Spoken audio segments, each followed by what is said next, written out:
What is up, the Lions fans? It's your boy Motor City Don P here, back here once again, and you already know what it is. It is Victory Tuesday.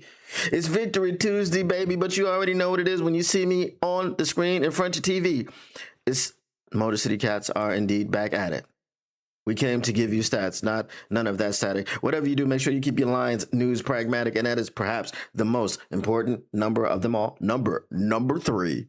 And you may be asking yourself, how, Don, how, Mr. P, does one keep their Lions news pragmatic? Well, it's a very simple, very simple task. I'm glad you asked, and this is how you do it. Smash the like button, subscribe, you share. Whichever order you've done it in, you've done it, and you've kept your Lions news pragmatic, and sharing is caring. So when you're sharing this stream with your uncles, your cousins, your sisters, your brothers, your mothers, your fathers, your brothers, your sisters, your cousins, your uncles, your sisters, your brothers, your mothers, you name it, you have indeed cared about those people.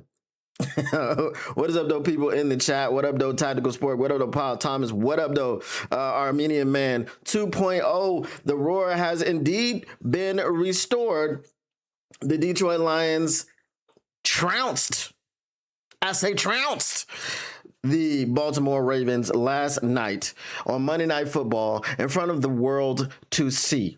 All of the football world, obviously, because, you know, I don't know if they were watching in Greece. I don't know if they were watching in Spain, right? I don't know if they were, but if they were probably watching on Telemundo. But that's neither here nor there. The entire football world, wherever you may have been, whether you were in Australia, whether you were in Mexico, whether you were in Honduras, whether you were in Russia, Botswana, Chile, wherever you were watching this game, Monday Night Football was the only game on television, and it was the only game on your stream, and it was the only game in your hearts and your minds, and you saw the Detroit Lions take it to. Absolutely take it to.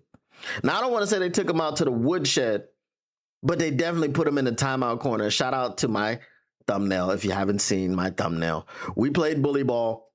The Detroit Lions put the Baltimore Ravens in the timeout corner. Said, go sit down. Go sit down. We contain Lamar Jackson. We contain Derrick Henry. I was very afraid.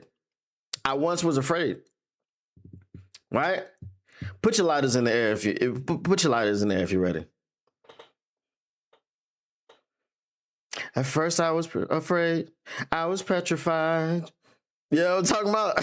You already know what it is. I was afraid and I was petrified of Lamar Jackson because Lamar Jackson has the highest quarterback efficiency rating, or the QBR, or what is it, the QB rating in the NFL history, right? He's tied with the unfortunate Aaron, who I hope greatly diminishes his standing in history, right? I hope that drops down a peg so that he's not, like, you know, at the tip top, right? Because with the Pittsburgh Steelers, I mean, they needed 5 turnovers from the New England Patriots to win. But that's neither here nor there. Lamar Jackson's phenomenal. What does he have? The most rushing touchdowns for a quarterback in NFL history. He's got the highest QB rating for a quarterback in NFL history.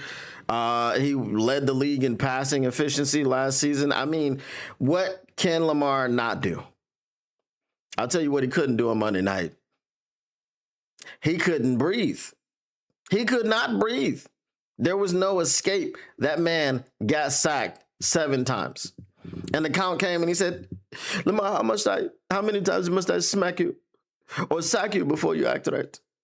1, 2, 3. And it got all the way to 7. 7 sacks. Shout out. If you know, you know. Use the hashtag. But that was a masterclass. It was an 8-point game at the end of the day, but it really shouldn't have been that close. Obviously, we gave up a garbage time touchdown. And we were playing prevent. We were playing prevent defense, right? So Lamar Jackson found, was it Mark Andrews for his second touchdown?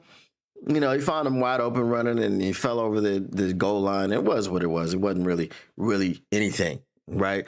I don't think the buttholes got tight. Now had they recovered that onside kick, then it would have been something. Right? It would have been something. But it was nothing.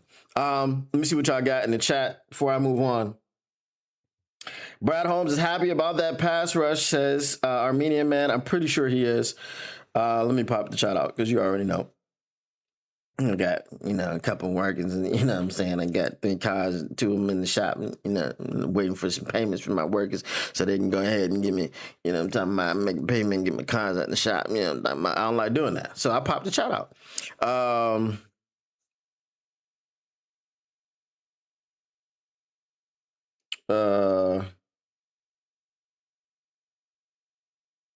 One second.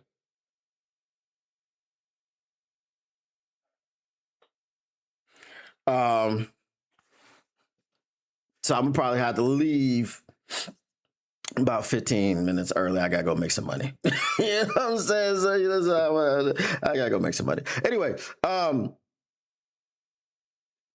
we were talking about the pass rush. Okay, so yeah, we'll talk about the pass rush a little bit later as well. Speaking of Don P, you almost rolled right into a rap song. They were watching in Mexico. I heard Te Gusto Lions. I Will Survive, Gloria Again in 1986. Exactly. Cause Uber tripping. Actually, this is my own thing. So it's not Uber. I think I can get back online. I got a notification from Uber earlier that said I could get back online at like 8:30 a.m. my time, right? And then like at 9, I looked back and it was like, you can't get online. I'm like, okay, whatever. So I got somebody coming in who, they took my number and, I get all the money, 100% of the money. So yeah, I got to go make that cash. Shit, go. What up, my guy? He says, if we beat the Eagles in the link this year, we most certainly got a good chance at the Super Bowl, even us knocking off Kansas City at Arrowhead. So here's the thing. Let me go ahead and get into that. I told you at first I was afraid. I was petrified. I picked the Baltimore Ravens game as a loss, as you know, before the season started when we got our schedule. And I also did tell you that there was a path for the Detroit Lions to go 15-2 again. Now, I'm not telling you that they're going to go 15-2 again. To expect 15-2 is kind of crazy, right? But what I will say is this: the path was right, and I update this and I let people know. I go back to these things because I'm not afraid of my takes. Okay, I'm not afraid to be wrong. I was wrong about AQM. I just sent AQM a DM. We'll see if he responds. But I'm not afraid to admit that I was wrong. Right? So I'll get to that. But with the 15-2 situation, the path to going 15-2 was that we would lose to the Baltimore Ravens and the Philadelphia Eagles because I believed that they were constructed the same way. They had a mobile quarterback. They had a dominant running back. And they had defensive weapons across the board. Now, the only reason I would say that the Philadelphia Eagles is going to be a more difficult game is because they've got Jalen Carter and Jordan Davis up the middle. We did play the Baltimore Ravens without Nnamdi Madubuike and Kyle Van Noy, 2 players who would have greatly affected the pass rush of the Baltimore Ravens. So much so that the pass rush was non-existent. Do you know they did not get to Jared Goff, not one time. They did not sack him, not one time. To put that in perspective, Jared Goff and Caleb Williams finished the weekend by being sacked the same amount of times. Isn't that crazy? I think this is the first game in Caleb Williams' career where he didn't give up, that he didn't get sacked. And I should say give up a sack because Caleb Williams generally is the problem as to why they're getting sacked. But that's neither here nor there.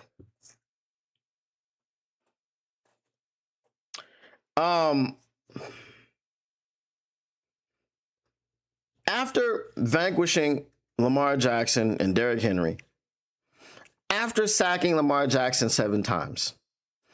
After holding Derrick Henry to pretty much nothing after that first drive when he did, get to going and get in the way that he does. At first, I was afraid. I was petrified. Not no more. Not anymore. Listen. Okay, and we're gonna do this. We're gonna do this. Okay. Because I got something for y'all to see here, and I got another thing that I got for y'all too. Because the Terrion slander is getting out of control, but I just want to show y'all something. But we'll do that in a bit. Okay. Our remaining schedule. And I just want to get y'all a level of fear and loathing in Las Vegas. Okay, shout out if you know. Use the hashtag. The Cleveland Browns. Is anybody afraid of the Cleveland Browns? Now, the Cleveland Browns have the number 1 defense in the league. They've got Myles Garrett. They've got Joe Shoyinka. They've got Mason Graham, who, I think he's a top 5 pick, right? Yeah. Cleveland picking him as top 5. And they got Shedeur Sanders. I'm just playing. They got Dylan Gabriel. I'm just playing. But is anyone really...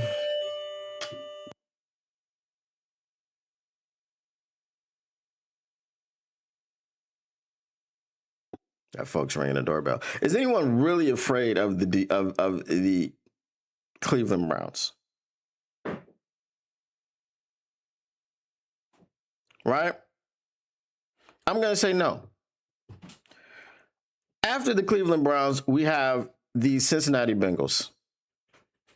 I will have it's already out, the NFC North report, Minnesota Vikings edition, where we talked about how the Cincinnati Bengals did not show up in Minnesota to actually play football. They just showed up in Minnesota to hold the ball for the Minnesota Vikings. And they say, here you go, guys. We'll drop it. Don't worry. We'll fumble. We'll throw you a pick. We'll do whatever we need to do to get the ball out of our hands because we're not ready to play football. That is what the Cincinnati Bengals look like without Joe Burrow. Is anybody afraid of the Cincinnati Bengals? Probably not, right? Okay. Moving on. The Kansas City Chiefs. The Kansas City Chiefs, let this sink in, beat the New York Giants 22-9 in a struggle. A game in which, after the game was played, Russell Wilson was benched. Jackson Dart will start next week. Okay? They struggled to put up 22 points. Okay? And they held them to 9 points. Now, here's the situation. You may struggle to put up 22 points because that pass rush is legit. They got Brian Burns. They got Sexy Dexy, who didn't really do too much, right? They got Kayvon Thibodeau. They got Abdul Carter. That is a formidable front four. Facts, for sure. But you struggle to win. Like, if the Giants could have just put together 2 offensive drives that ended in touchdowns, just 2 in that situation, okay, they probably would have won the game. The 22 points didn't really come until the 4th quarter. I think at halftime, the game was 9-6. Okay, the game was 9-6. Mike Tirico was talking about how poor the first half of football was. So the Kansas City Chiefs got Travis Kelce over there fighting with Andy Reid, and anybody that thought that was like, there was just, whatever. Somebody said that he thought he was trying to pump him up. Nah, bro. Bro, Andy Reid was chest bumping, and you know what I'm saying? Not in a good way. He was fired up. He was angry. You made Big Red angry, Travis Kelce. Travis Kelce looks like a shell of himself. He doesn't look like his connection with Patrick Mahomes has been off this season. He doesn't look like the Travis Kelce of old. Are we afraid of the Kansas City Chiefs? No. Like, so the last time we went to Kansas, the last time we played Kansas City was right after they won the Super Bowl. We went to their house. We went to their trap. We took over their trap. All that stuff. We won that game. Now a much worse Kansas City Chiefs team, who most likely will not make the Super Bowl for sure. But when you start off 0-2, your chances to make the playoffs are 12%. There's a team in their division which is 3-0, the Los Angeles Chargers. So they probably won't win the division. So how else are they going to make it to the playoffs this season? It's going to be tough sledding for the Kansas City Chiefs, and I think we're just going to put another L in their column. All right. Now, the Buccaneers. Okay. The Buccaneers are a formidable team. Baker's playing out of his mind right now. But they got 2 running backs. And one of the things that we do better than most people in the league is stop the run. We stopped the run. We just dealt with Lamar Jackson and Derrick Henry. Here's the question. When you just dealt with Lamar Jackson and Derrick Henry and kept a very prolific running attack to less than 100 yards, are you supposed to be afraid of anyone else's running attack? Am I supposed to be afraid of Bucky Irving and Rachaad White and Baker Mayfield scrambling? Am I supposed to be afraid of any of this going forward? No. And then, Chris Godwin is out. Mike Evans is going to be out for 4 weeks with a hamstring injury because he's getting old. So they got Emeka Egbuka. Okay. And we'll talk about a little bit about the secondary in a bit.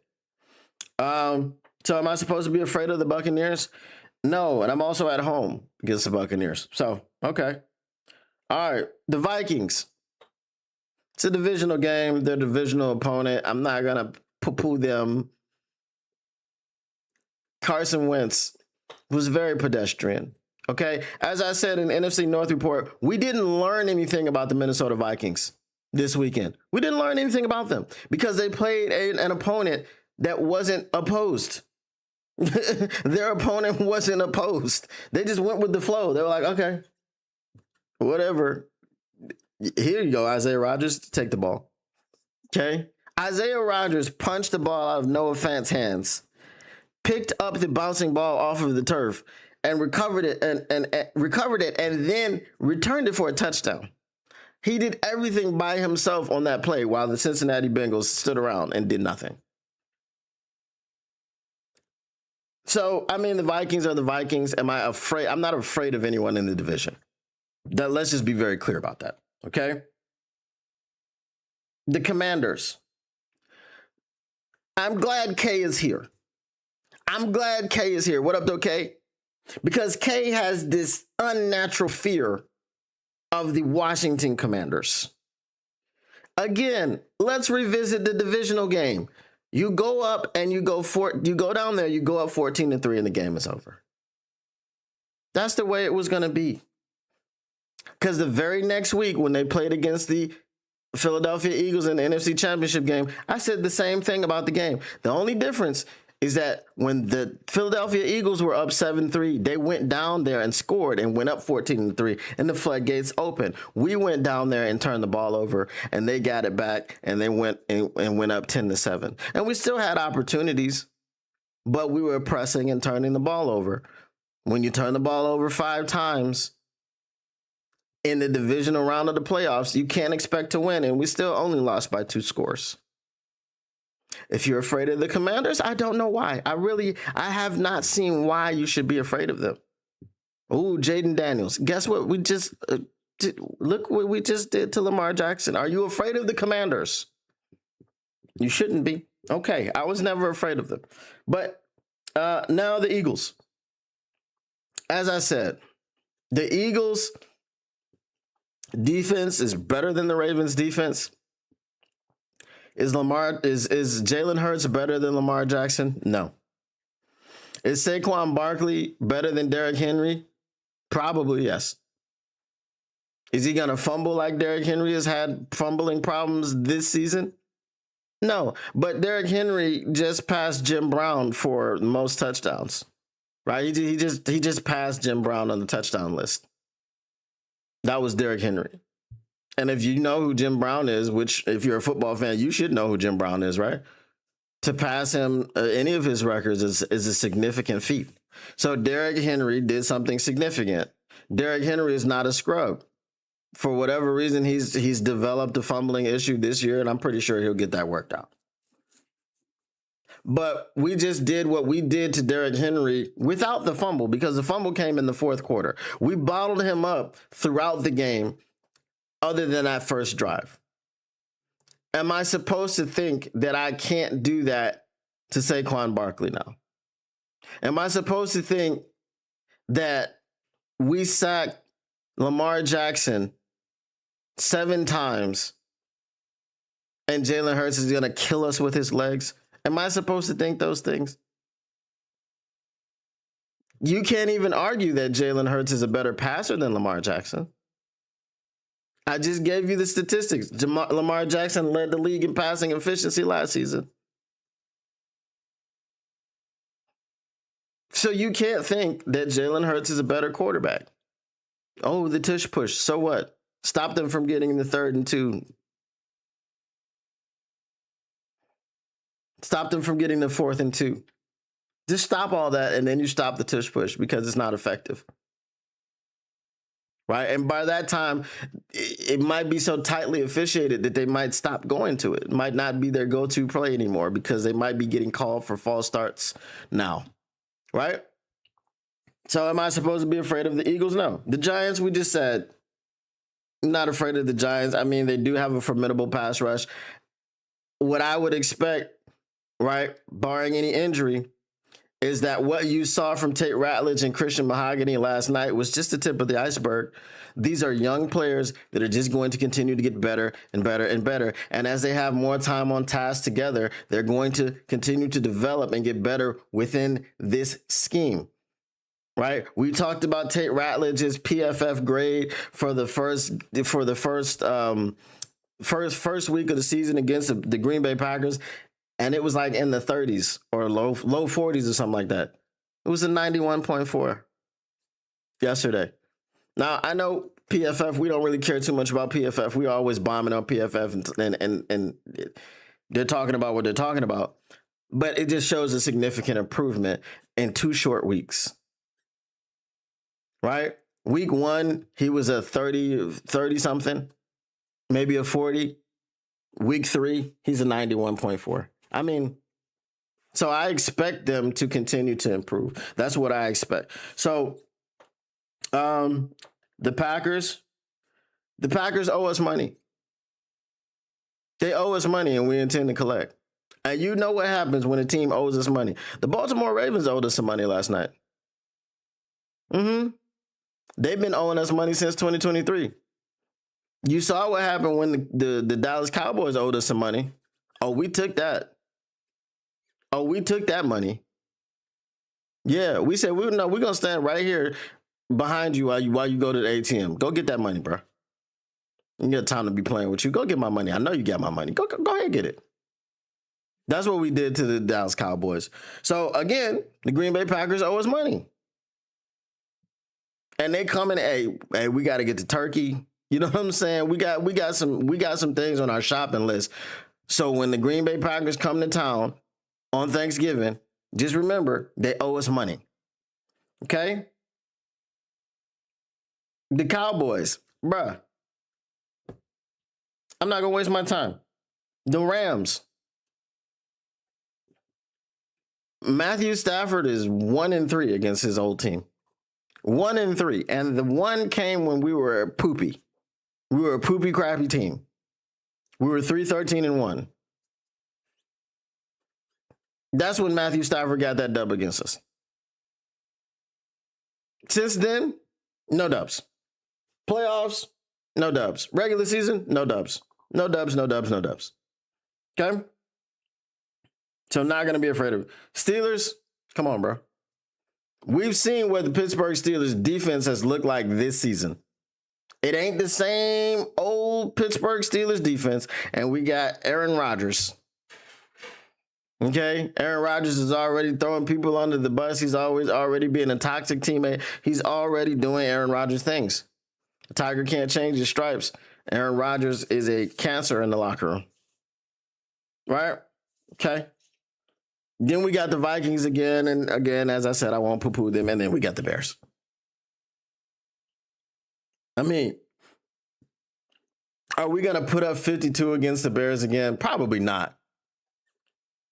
But the point is, when you go back through this schedule, after last night, I'm not scared of anybody on the schedule. I'm not telling you that we're going to win every single game. I'm not telling you we're going 16-1.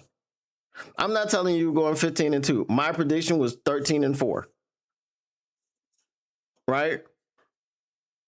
But what I'm telling you is there's not going to be a game unless there's injury or something like this that I'm going to pick the Lions to lose again this season. If there are no extraordinary circumstances, I will not be picking the Detroit Lions to lose a game again this season because I don't see anybody that I should fear. My biggest fear was Lamar Jackson and Derrick Henry. We exercised those demons. We exercised them. So what should I be afraid of? You tell me. Tell me in the chat what I should be afraid of. I'm going to get to y'all comments. All right.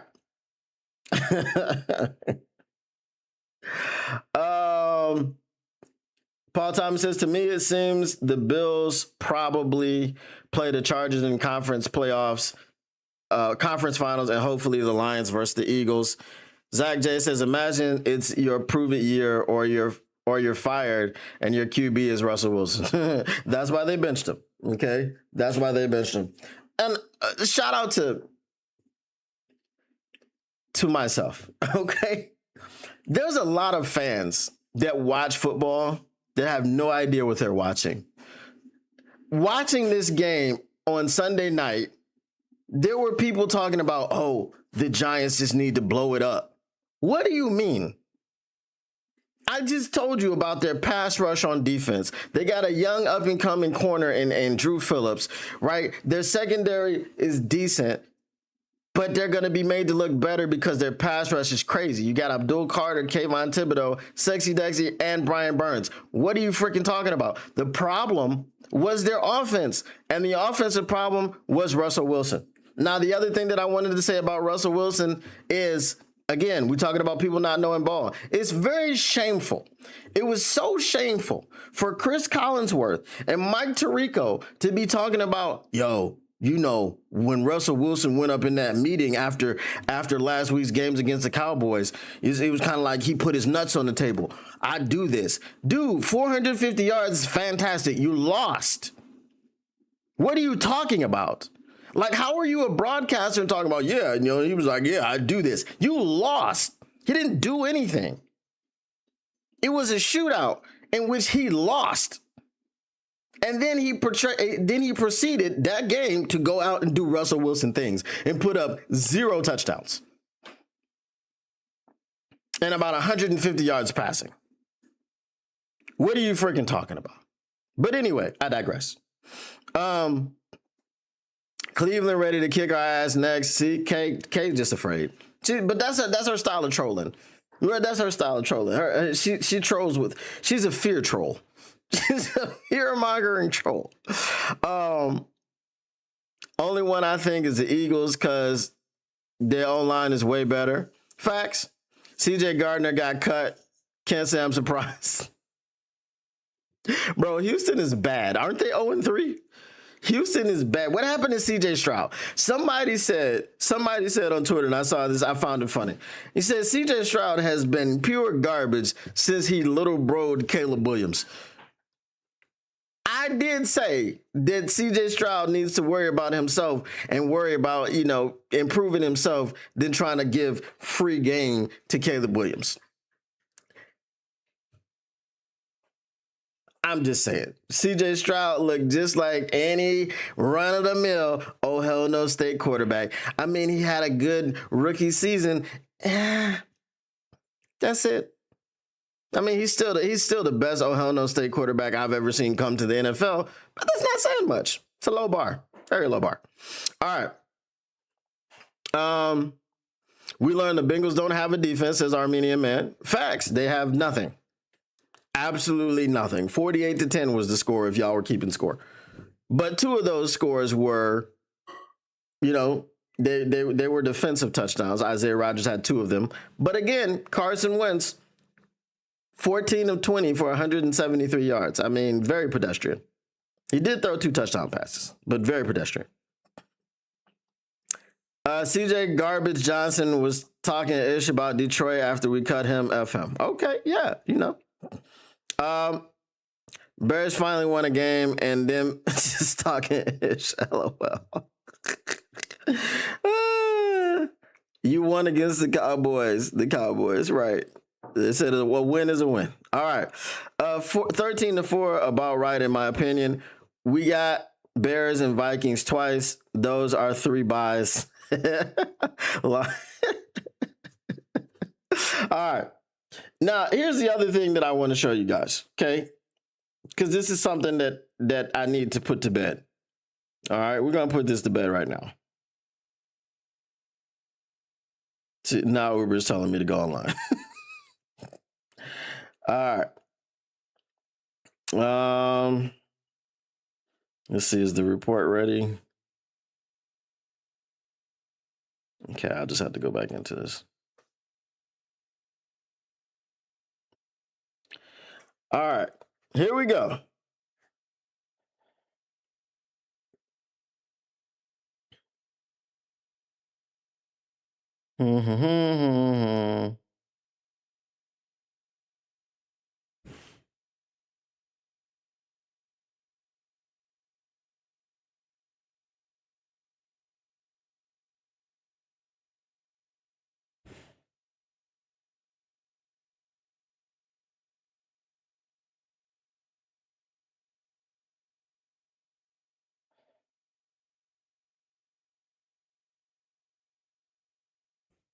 Okay.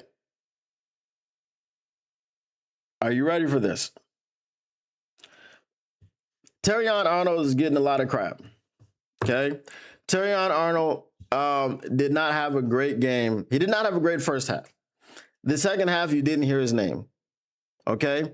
Again, if you know ball, you understand why a coverage sack happens. A coverage sack happens because the receivers that the quarterback is trying to throw to are covered. As Terrion Arnold is one of our corners who's tasked with covering people, Lamar Jackson being sacked on coverage sacks means that Terrion Arnold was doing his job, especially in the second half. In the first half, he was getting cooked.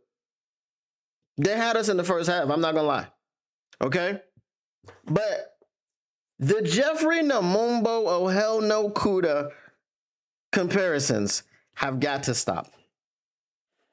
Okay?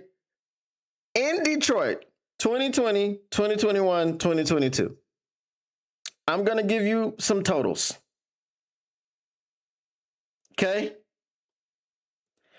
In 2020, he was targeted 53 times. He gave up 41 completions, which was a 77.4% completion rate. He allowed 594 yards, 2 touchdowns,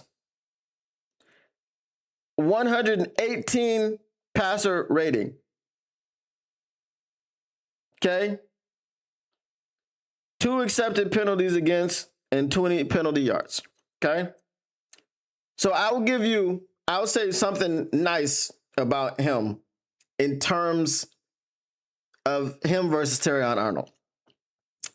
He didn't have as many penalties. Now, if you saw him play on Sunday, which I did, he had two 15-yard penalties and made zero impact on the game. In a blowout win, you still have two 15-yard penalties. Okay.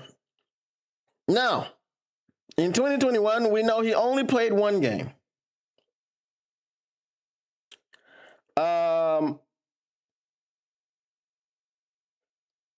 Four targets that one game, 3 receptions that one game, that's 75%, 109 yards given up that one game,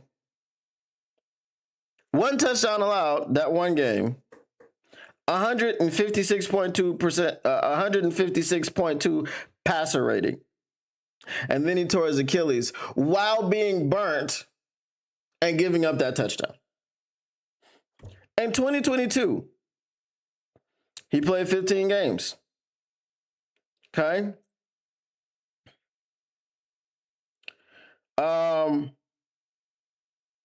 77 targets, 46 receptions, 59.7%, 681 yards allowed, 1 touchdown allowed, 87.6, 4 accepted penalties, 53 penalty yards. A total of 134 targets, 90 passes completed against him, 67.2% completion rate, 1,384 yards allowed, 4 touchdowns allowed, a passer rating allowed of 104.8, 6 accepted penalties, 73 penalty yards.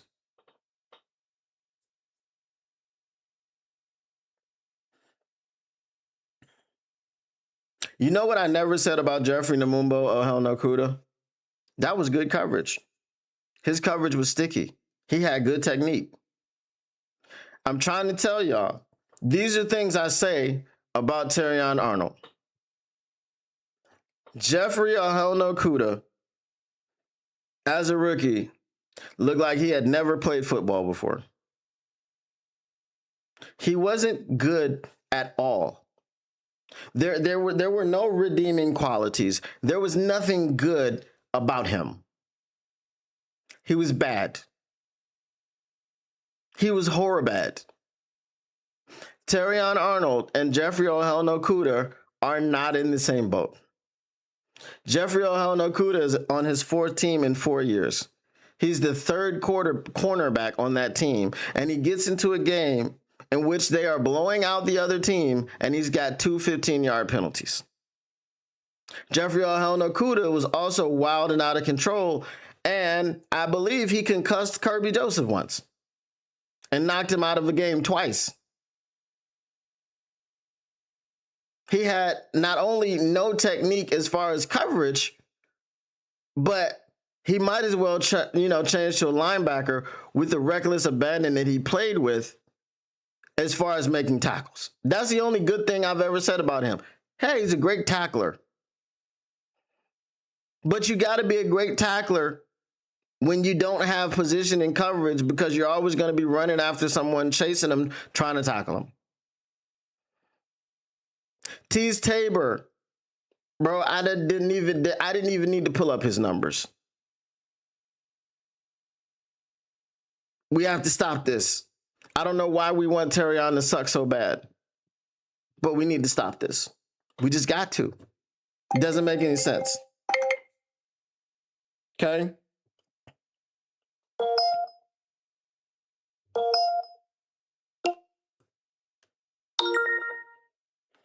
Okay? Hold on.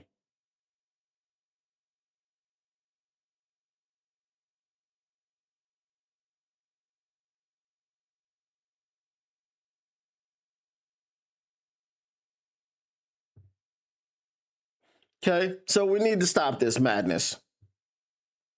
Terrion Arnold is nothing near either one of those guys.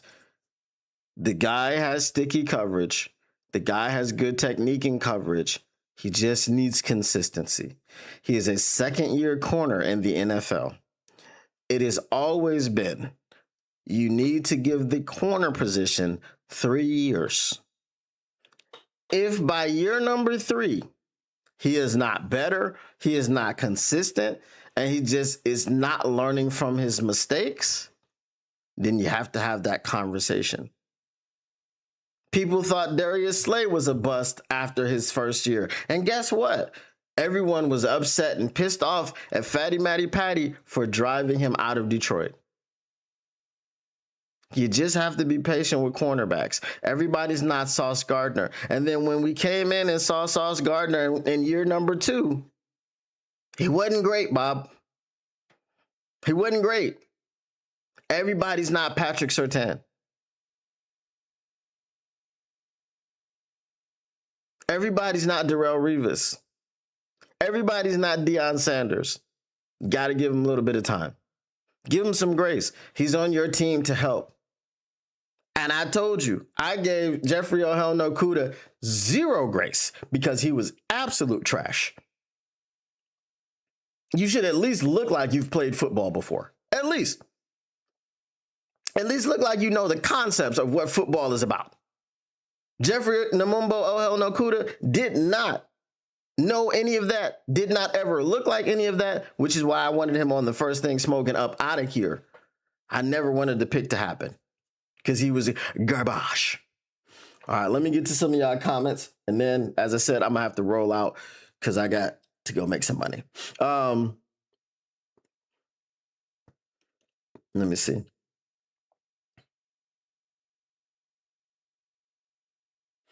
Are we still Jake Bates for edge rusher? And corners take 3 years to get adjusted for the most part. Facts. Jake Bates for edge rusher. Here's what I'll say really quickly about the edge rusher situation. While we did manufacture 7 sacks against Lamar Jackson, I'm not going to complain about that pass rush. I'm not going to complain about the pressure. I just want to see it I want to see us continue to do that. If we can keep it moving, we can keep it moving, and it's all good and it's all gravy. Okay? If we can keep it moving, we can keep it moving. That's what I want to see. At the trade deadline, I would like to see you pick up some edge rush help because we only have AQM and Hutch. Okay? Dan Campbell threw out the name Tyrus Wheat, as someone who played well for us. I didn't see him. And he singled out Rock Ya-Sin as saying on special teams. If Tyrus Wheat played on special teams, because I didn't see him playing in the game, right, on the line, then why don't you single him out and say on special teams? This narrative about Tyrus Wheat, I don't know what we're doing. Okay, I did see Tyler Lacy. Okay, but again, Tyler Lacy is a defensive tackle. So I saw him put some pressure up the middle on Lamar Jackson. I wasn't so much crashing him out about Tyler Lacy because that is defensive tackle depth. Whatever. Don't care about defensive tackle depth. We've got it. It's not something I'm crashing out about. We need edge rush depth. Okay? Because as right now, we have to count on the health of AQM. And one last thing about AQM, I did say that my trepidation about AQM was because AQM was on the couch.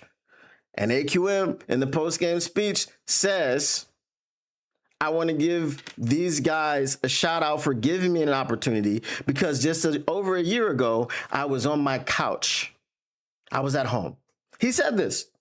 He said, so when you get when you get an opportunity, you got to take advantage of the opportunity. But he said, again, I was at home on my couch.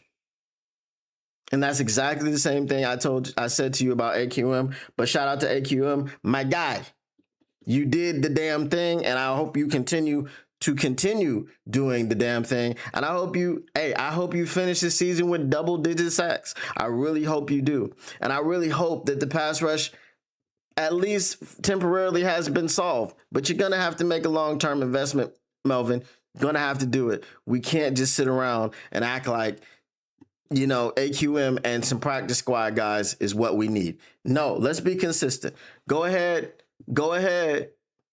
pick up the phone and call about Trey and get this thing done. Bring it home. We won a Super Bowl. We won a Super Bowl. And right now, this team is showing that they can win a Super Bowl. This team is showing that they can beat anybody.